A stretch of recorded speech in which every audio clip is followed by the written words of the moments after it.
Recently, somebody asked me, like, what do I do for a living? And I say I'm a dispenser of hope. Everybody needs hope. But for most of us, hope is grounded in a wish. I hope the Houston Texans win the Super Bowl. Now, that is a pretty big wish.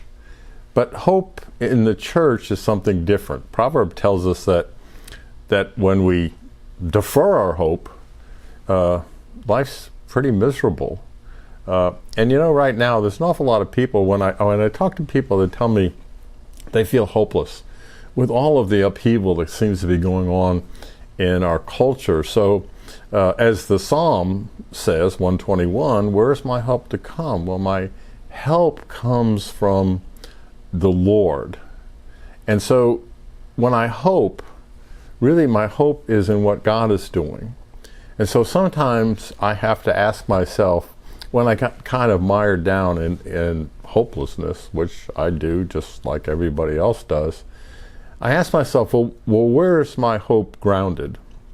Is it grounded in just what reality is around me, or is it grounded in what God has offered to us as a vision of what's to come, as a vision of what God is actually doing all around us? God calls that the kingdom of heaven, or the kingdom of God. God says, right parallel to all this stuff, this mess that you might be feeling hopeless about, God says, I'm doing something incredible that's bringing life. Will you enter into it? And so when I read Psalm 121, and I encourage you to do that, from where is my help to come?